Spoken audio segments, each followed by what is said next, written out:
Changamoto kubwa ya figo kwa watoto kwa sasa hivi inatokea, tukianza na kile alisema sababu au si tunasema etiology cause inatokana na kasoro za kuzaliwa. Yani wako watoto wana, sababu kwa kawaida binadamu anapozaliwa, mtoto anapozaliwa anatakiwa kuwa na figo mbili, lakini kuna kitu kinaitwa congenital abnormality, kwa Kiswahili tunasema kasoro za kuzaliwa. Hiyo mtoto anaweza kazaliwa na figo moja, hiyo pia inawezekana. Sasa hiyo ni moja ya sababu kwa nini mtoto chini ya mwaka mmoja au chini ya miezi 6 anakuwa shida ya figo, anapata congenital abnormality au kasoro za kuzaliwa kwa figo.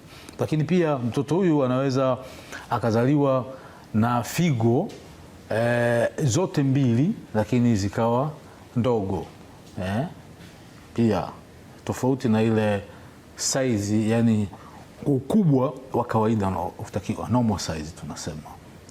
Sasa hizo nazo zote zinachangia. Sasa tuchukue wale watoto ambao wamezaliwa na figo zao mbili katika normal size tunasema, ukubwa ambao uwe sawa. Hao wanaweza wakapata changamoto ya figo kutokana na changamoto mbalimbali za figo. Moja, kupata homa kali ambazo zinasababisha kupungua kwa maji mwilini kwa kiasi kikubwa. Kwa mfano, kwa ukanda huu wa Tanzania, changamoto ya malaria kwa watoto chini ya miaka 5 imekuwa ni kubwa zaidi. Kwa mtoto anapopata homa ya malaria, homa kali, anapungukiwa na maji mengi mwilini, tunaita severe dehydration. Severe dehydration inaweza kupelekea mtoto kupata acute kidney injury, akapata changamoto ya figo. Lakini pia matumizi ya dawa holela.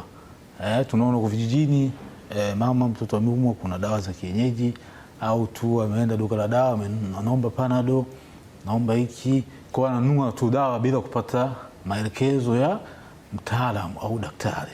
Kwa hiyo dawa mtoto unampa, anatumia, leo umempa hiki sirapu, leo umempa Panadol, kesho umempa diclofenac, baada ya muda, sababu shida ya figo inakuja taratibu, mtoto ule anaweza kupata changamoto ya figo kama itakuwa haijatibiwa kwa wakati. Manake tunatoka kwenye tatizo la figo tunaenda kwenye tatizo sugu, ugonjwa sugu wa figo.